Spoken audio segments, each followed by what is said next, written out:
What is going on, everyone? Darkside Phil here, and welcome to the Hateful Truth video game review series, where you can get maximum truth and minimum bullshit regarding the latest video game releases. And the game that we're about to talk about was a highly anticipated entry in the hardcore gaming season this year.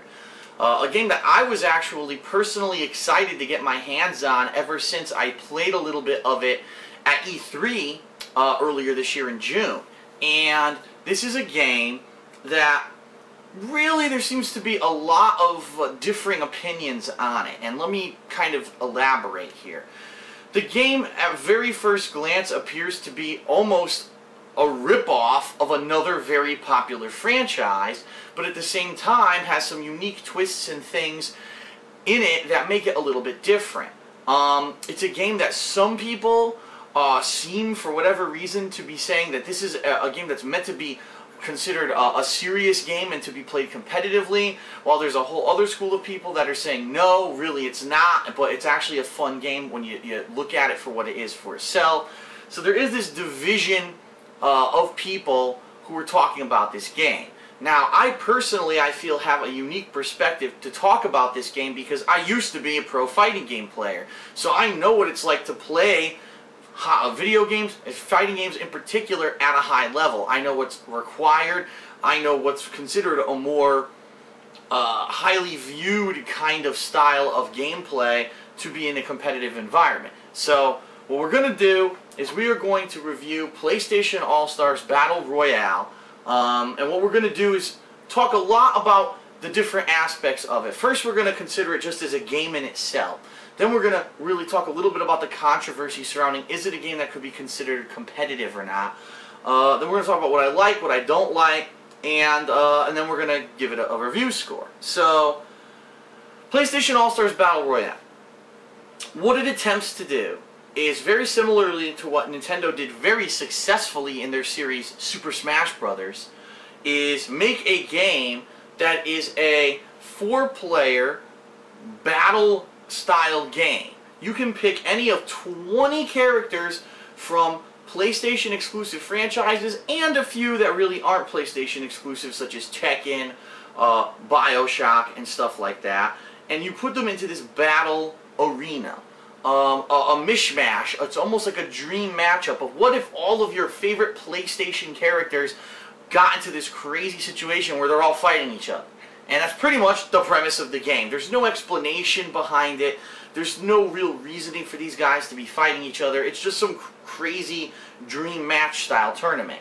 And you actually battle through stages that are based off of the games that the characters are from in PlayStation All-Stars. So there's going to be a stage that's like Parappa the Rappa stage where you're in the dojo with the sensei, but then all of a sudden the walls fall down and a mech from Killzone walks onto the scene, and then there's a fight commencing between the giant-sized sensei and the mech.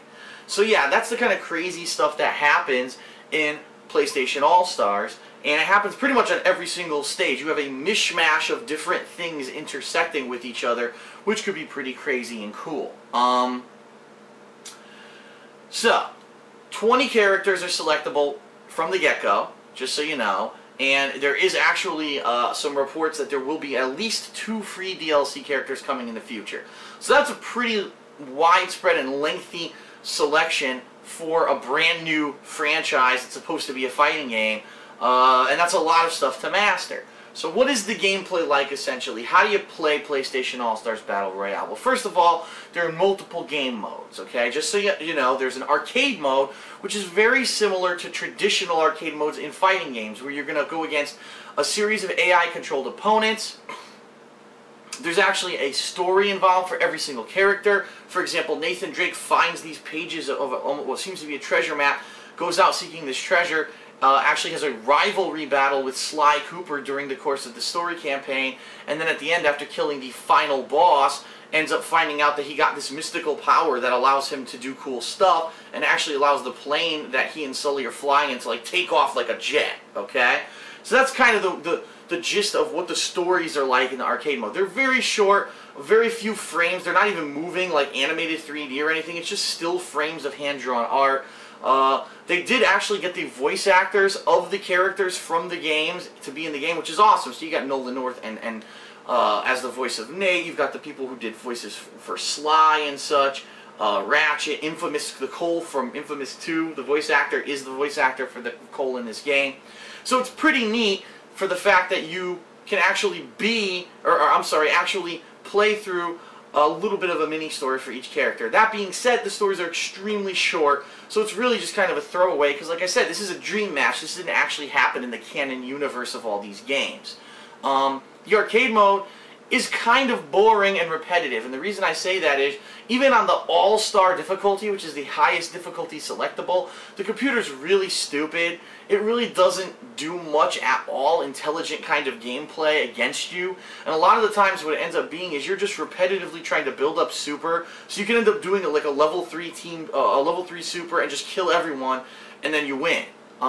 There's a couple matches that are 3-minute long matches, and there's a couple matches in arcade mode that are whoever gets the first to 3 kills. Those are a lot better because, like I said, since the computer's usually not doing anything very intelligent, you can just build up super, get 3 kills, and end it, as opposed to the 3 minutes, you have to play the entire 3 minutes, which could really suck if the opponent is not doing anything, you know, against you. There's no competition. It's just boring. When you finally get to the end of the game, there's a boss fight against a giant purple head. I'm not kidding, I didn't make that up. It's just a giant purple head covered in polygons. There's no explanation of what the hell it is. What he does is he has clones of characters in the game who you have to fight. Once you kill them all once, then the head comes down, you beat it up. Then more clones come out, you kill them, the head comes down again, you beat it up. More clones come out, you beat it up, and then finally you win. And that's it. Very simplistic, nothing really too challenging there. So the arcade mode is what it is. It's in there, I really think, because they wanted to say this game was similar to other fighting games. The game has a training mode where you can go in and you can do some basic tutorials on basic gameplay, how to jump, what the different buttons are. And just to explain to everyone the gameplay of the game, there are 3 primary attack buttons. There's usually a light attack, a heavy attack, and then some kind of an alternate, maybe a projectile button or a dodge button. It really does different things for every character. Now, each button has 5 different things. A neutral if you're not pressing any direction on your pad at all and you press a button, and then towards or backward and the button, and then up and down in the button. So you've got 4 to 5 different variations on each attack that you can do, okay? Then you've got your jump button, which is X, and you can double jump with every character. There's a block button that allows you to block attacks. If you hold the block button and push left or right, you actually do a dodge move. If you press the block button in midair, you also do a small sidestepping dodge move. You can throw. If someone's just blocking repeatedly, just push the right thumbstick in any direction and you'll grab them, and every character has 3 variations of throw. And then last but not least, you've got your super moves. And the basic gameplay of the game is this. You try to beat the shit out of everyone else on the screen at the same time to build up your super meter. Now, every character has 3 levels of super, level 1, level 2, and level 3. Level 1 supers vary greatly. And when I say that, I mean level 1, some characters have level 1 supers that are super fast, forward moving, and can kill everyone at once on the screen. Other characters have very slow moving supers. Maybe they don't move forward, maybe they move up, maybe they move different directions. So it's really weird that a lot of the characters have completely unbalanced level 1 supers. Some of these characters are like ridiculously powerful with their level 1s and can repeatedly get double and triple kills with them, while other characters have level 1s that are extremely hard to hit. The level 2 supers usually, because since they take longer to build up, usually are a much more powerful super than the level 1, and usually attack a much larger area. So for example, Kratos' level 1 super, he just runs forward and does a slash and kills everyone in front of him. But his level 2 super, he actually puts his weapons into the ground and a giant tornado comes out and is able to kill everything in front of him and above him. So that's an example of how a level 2 super is more powerful than the level 1. Level 3 supers are meant to basically clear the screen. And what I mean is, depending on who you are, you're going to get some kind of crazy ability to kill everyone on the screen. Some people only get to kill maybe 2 to 3 characters. Other people can kill repeatedly. So, example here. Kratos. Kratos becomes a super-powered god. His weapon is glowing, and when he presses the button, a projectile flies out of his weapon. So he has to manually run around the screen hunting people and trying to kill them. This could be easy if they're characters that are more slow-moving, or hard if they're a more smaller, evasive character, or a character like Sly Cooper who can actually go invisible, and it's very hard to see him. Opposed to that, there's someone like Radek from Killzone, who his level 3 is he jumps up on his jetpack and is just shooting like it basically becomes almost a shooter game where you're aiming your target around the screen and you're just shooting rapid fire repeatedly and he kills you instantly. The thing about Radic is his level 3 super lasts so long that usually he can kill everyone on the screen, wait for them to respawn, and get even more kills. So again, even with the level 3 supers, very unbalanced. Some characters' level 3 supers are way better than others. So that's the way the gameplay works, and the basic premise is beat the shit out of your opponents till you build up super, use a super to kill your opponents, and that's how you score. The other goal is to not get killed, because the way that the game is scored is based off of a ratio of how many kills you have plus how many deaths you have, and it actually subtracts the deaths from the points you earn from your total kills. So after a 3-minute period, because that's how the ranked matches work, it's a 3-minute period that you're basically playing, whoever has the most kills but also the least deaths with this ratio that they use to tally your score gets a final score, and whoever does that is the winner of the match. Now, by winning matches online, but also by winning arcade mode matches, by completing tutorials, and there's also trial challenges in the game, similar to fighting games recently, like the ones that have come out from Capcom and other games, where you have to do these combos in trial mode. Well, that's the same thing in this game. The difference here being they're extremely simplistic. There's no complex combo system in PlayStation All-Stars Battle Royale, especially because you only have 3 buttons. So usually it's like maybe a jumping attack, maybe 1 or 2 hits after that, and that's it. Some characters, I think the longest combo that I did in trial mode, and I played it with several characters off camera, by the way, was like 4 hits, and it was a very impractical combo that didn't even work on a lot of the characters in the game. So the Trials mode is there, but I really think the reason the Trials mode is there is to say, oh look, PlayStation All-Stars has a Trials mode similar to other fighting games, and they're trying to legitimize the game and make it sound like it's a real fighter, when in reality, it really doesn't have a lot resembling a real fighter. And the reason I say that is, the gameplay of the game basically is completely superfluous to the goal of the game. The goal is to rack up kills and not get killed.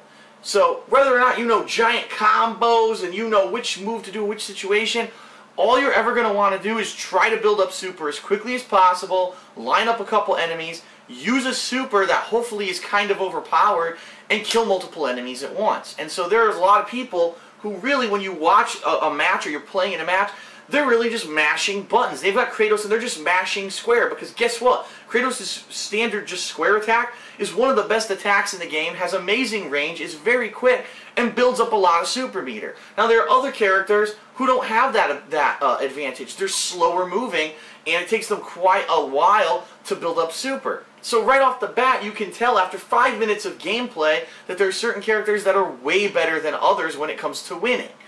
There's a character like Radic who has a full-screen sniper rifle shot that goes horizontally across the screen, and he could line up shots from across the map, continuously just pummeling people who are fighting each other, and he gets massive super. And I found of all the characters that Radic and Kratos seem to be able to build up super a lot more quickly than everyone else. And there are a couple other characters like Dante and Sly who can also build up super pretty quickly. I didn't experiment enough with the entire cast to tell you every character, but it seems like those 4 characters are really kind of almost overpowered at the launch of the game. So essentially what the game ends up being isn't, oh, I have this really cool complex gameplay where I stay away from my opponents the whole match and I play keep away and, you know, I win. You can't. You can't just play keep away. You have to get kills. So really what you end up doing is trying to quickly, you know, hit and run to get super meter, and almost being like a predator. Instead of actively engaging someone in combat, you wait for 2 other people to fight and then kind of sneak your way in there, get a couple hits to build up super, and then wait for other people to start fighting again so you can sneak in and do a super behind their back and kill them. Now the other flip side to this is there are characters, like I said, that have kind of overpowered level 3 supers. So with a character like Radic, what you might want to do is just hang back, keep sniping, build up your super meter until you get a level 3, do it, and then quickly try to build up super meter again before the end of the 3-minute match so you can maybe get 1 or 2 more kills with a quick level 1 or level 2 super. So there is a little bit of variation in strategy, but ultimately all it is get a super, unleash it, get kills, and that's it. It's very, very different from an actual fighting game that has nuances to the combat, that has a footsie game, that has a complex combo system. This game has none of those things. It's pretty much bounce around the screen, try to get cheap hits to build up your super meter, and try to get a cheap hit to get kills, and that'll get you wins.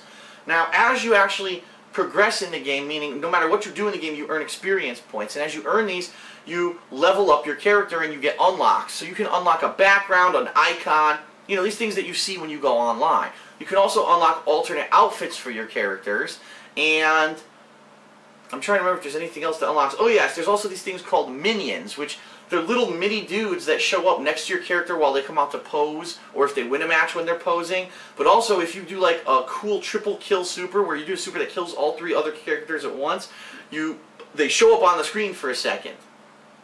So that's kind of cool, but what you'll find is once you play with any character for a couple hours, you've actually amassed enough experience to have unlocked everything for them besides maybe their highest level icon pick, which really, do you really want to play with the character to level 200 just to unlock a still picture that's going to be on your profile when you go to play online? It's not a big deal. And that being said, so what primarily are the modes of the game? I already told you about arcade mode, the trials mode, and the tutorial mode that teaches you the basics of the game. The game also has a versus mode where you can set up matches either against the CPU in a custom match, or you can play with friends. That's kind of annoying because what if you wanted to play with random people but you want to do a custom match with custom rules? Well, you don't do it in that mode. There's another mode called just player matches where you can do just that. You go online to play with random people and you can set up custom rule sets. Now, these rule sets can be extremely annoying because, for a perfect example, I guess there are a lot of people who don't like the 3-minute time limit format of the ranked matches in the game. So what they do is they go to player matches and set up these custom rules. And one of the rules that I've played under is everyone starts with 3 lives, and once you die 3 times, you're out. So basically the winner is the person who survives and doesn't die 3 times. Well, that's fine, but there's no time limit. And I actually played in a match where these 2 assholes basically ran circles around each other for 15 minutes until finally one killed the other and won the match. And it was like, did I really want to fucking sit here and watch these 2 guys play with each other for 15 minutes? Like, I'm bored out of my mind. You don't want to drop from the match because then you don't get credit for anything that happened during it. Because even if you don't win the match, even if you're not top 2, you do get some experience for every match you're in. So, basically, custom rule sets don't work because they're not really enforceable, and you can have people who are using these rule sets that are just really wacky and there's no way to control it. In fact, when I played in a player match, there was no way for me to even tell what rules I was playing under when I joined it, which was annoying. Ranked matches are 3-minute long matches, and as I told you, because of the format, it's 3 minutes long, unlimited lives, people basically just pick the most abusive characters, try to get enough super by doing hit-and-run tactics, and then just landing either the cheapest, fastest supers in the game that are very hard to avoid, or they build up a level 3 and just get massive amounts of kills. And I can't tell you how many times when I'm playing this game, I'm outplaying everyone. I'm just, every time someone comes up against me, bam, I beat him with a combo, knock him away. I'm throwing every time that they're blocking, and I'm doing real well, I'm building up super. Uh-oh, guess what? Someone came up behind us, triple killed, now they're ahead. And it's like, what the fuck? Like, it was just one guy who was not even really playing the game. He was just running up, getting random hits, and he gets a triple kill super. It's super fucking cheap. Okay, so those are the basic game modes of the game. And it's cool because there's 20 characters, there's a lot of replayability, but at the same time, the game is very limited with what it is because you only have 3 attack buttons. Like I said, it's all about getting kills to score. It's not about actual gameplay, about reducing anyone's health bar. There are no health bars, and that's actually, I feel, a major flaw.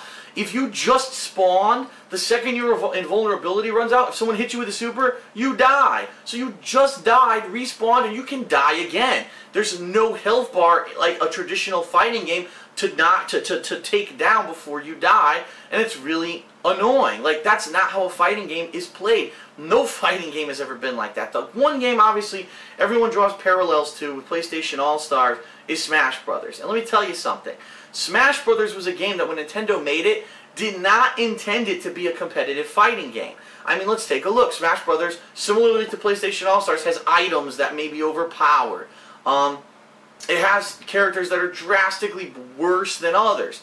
they have stages that are constantly interfering in your gameplay to the point where if you're trying to be competitive, it could be random. You could be winning a match and all of a sudden something random happens with the stage, or a really overpowered item flies out on the screen, someone grabs it, they win the match just because of that. Well, this game has that as well. Now, Smash Brothers, in a competitive setting, what they did was they actually created custom rule sets that banned multiple stages, most of the stages in the games, and most, if not all, of the items in the game, so that the game could be tournament worthy. So let's just think about this.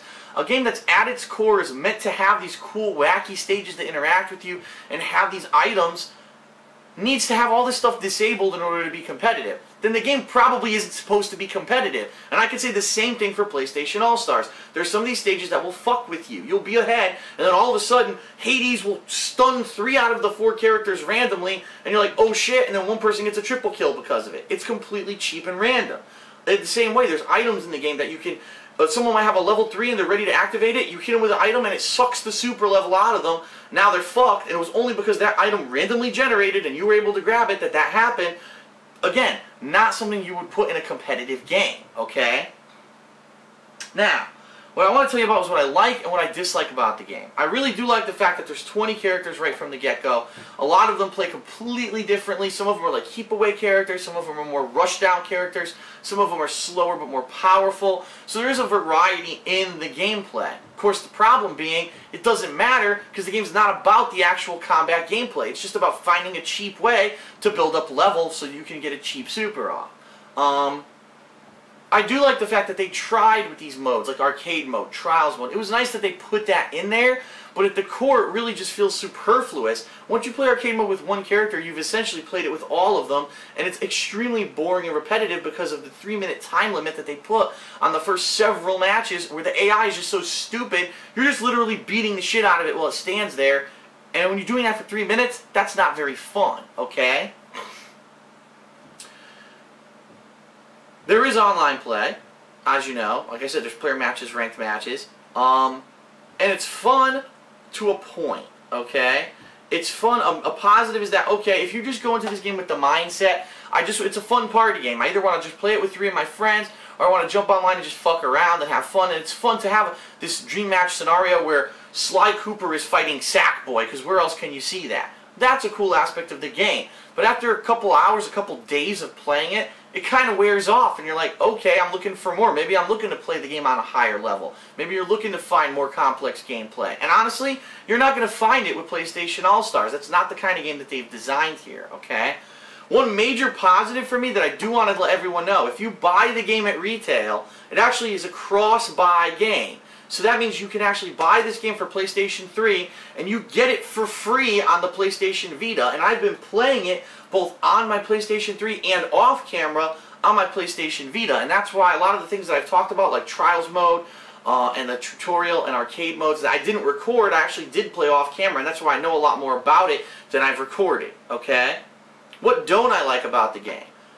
The game's only about supers, really. That's it. They could have just called this game Generate Super and Be Cheap, and that would have been the name of the game, and it would have made more sense than PlayStation All-Stars Battle Royale. The gameplay, after several hours and you find out an abusive character or an abusive strategy, you're never going to want to go back to those other characters because you're going to feel like you're nerfing yourself. And like I said, after several hours of gameplay, you may just get tired of the fact that the game really isn't a higher level game. And essentially that's what happens with fighters like this. If you come into it with a mentality that's just a party game, you're going to enjoy it a hell of a lot more, okay? But really, the major flaw with PlayStation All-Stars Battle Royale is the game bugs. And there's so many of them. And I just cannot emphasize that. So, I know I'm not going to remember them all, but let's run through some of them. Sometimes you pick a character, and when the match actually goes online to play against other people, you're a different character. So they didn't even get character selection right. Now, I'm not saying it happens all the time, but maybe once out of every 10 to 15 games you get the wrong character, and it's really frustrating. The matchmaking. It works, but it's flaky as hell. I can tell you it does work better on the PlayStation than it does on the Vita, but for the most part, you will disconnect a lot. You will probably disconnect 1 out of every 15 games, if not more often than that. And you're going to notice there's latency issues. You will see characters that are here and all of a sudden are over here. And you're like, what the fuck happened? Like, why are characters teleporting all over the screen? And not by means this every match, but when it happens, it's extremely frustrating. I've had bugs such as I kill a character, or I'm sorry, a character kills me, so I'm waiting to respawn, and I don't respawn for over 30 seconds. Now you only have 3 minutes to play in a ranked match. You basically just got fucked. So what the hell's up with that? And that's happened to me multiple times. I've seen game bugs where I respawn and someone does a super while I'm still blinking invulnerable and I die, which makes no sense. You're supposed to be invulnerable, but you can get killed as soon as you spawn. It makes no sense. I actually had a game bug last night when I was playing this off camera where the game said there was 10 seconds left in the ranked match, so I was saving a level 3 super with Radic, and I was about to activate it to get these kills at the end of the match, and as I was about to activate it, the game said, game over, the time's up. So the game counted down to 10 seconds and then told me game over. So it was literally 10 seconds out of sync with all the players. How fucked up is that? Like, how did they not know this? There was an open beta for this game. I'm sorry, I don't think it was an open beta. There was a beta for PlayStation Plus members for this game. You think they would have seen some of these problems. Like, the character selection bug was present in the beta. How did they not fix it? So, this game has an overabundance of game bugs. If you play it several hours, you're going to run into them and be like, I paid $60 for a game that's this unpolished. And it's a shame because the production values, the graphics, all that stuff's great. But then when you start experiencing these game bugs, you're like, what happened here? So that's a major detriment to the game. So overall, what do I think and how do I score PlayStation All-Stars? I'll tell you right now. The game is not a game meant to be played competitively. It plays like Smash Brothers. It's a more casual game. It's a game that you will enjoy it a lot if you go into it. First of all, if you're a fan of the PlayStation exclusive characters, obviously you're going to enjoy it right off the bat. And you'll enjoy playing through the arcade mode, and even though it is very scarce, get a little bit of the story. But if you're a person who is looking for a fun party-style game, this is your game. Especially if you're a PlayStation owner, this is a neat game to have, to play with your friends, to jump online, to mess around with. As long as you understand that's what you're getting, you will like it. Also, if you're a person who owns a PlayStation 3 and a PlayStation Vita, this game is a no-brainer. $60 for 2 different copies of the game, and it's fun because you can actually do cross-play. I forgot to mention that. If you are playing on PlayStation 3, you're probably playing with the same people who are also playing on PlayStation Vita, and vice versa. You can play with each console crossed over like that, which is kind of neat. So if you have the right mentality, you will enjoy the game. But if you believe the hype, if you believe this guy from Sony who said that this game is going to be a high-level competitive game, you're vastly mistaken. You're going to be disappointed when you actually get into a competitive level with the game, because the game is so random and so cheap that you're going to get just frustrated with it. So I emphasize to you, if you like the game for what it is, get it. If not, skip it. It's not a competitive fighter. It's not good for that, okay? Now, the one primary thing that really is going into effect with my review is the fact that really the meat of the game is just online play, and the online play has numerous bugs. Like, how do you release a game like this with this many bugs? I don't understand it. So, I have to be honest with everyone. I enjoyed the game, but the bugs really frustrated me and held me back, especially at a match where I'm really trying, and then some fucked up thing happens and completely screws me over. It's a fun game, but it's a party game. It's for casual players only. I give PlayStation All-Stars Battle Royale a 7.5 out of 10. It's better than the average game. It's got a good wide cast, interesting graphics and production values, but the bugs and the fact that it's just meant to be a kind of a party game do hinder it a bit. Quite a lot, actually. So, alright, that's my opinion on PlayStation All-Stars Battle Royale. That's the Hateful Truth review. I hope that you enjoyed it and you found it very informative. And now you can make a decision on whether or not this is a game that you're looking to purchase. Again, if you own both the PlayStation 3 and a PS Vita, it is kind of a no-brainer since you're getting 2 copies of the game that you can play on either. So, that's it. I hope that you enjoyed the episode. You found maximum truth, minimum bullshit. And I'll see you next time for another Hateful Truth review. Peace.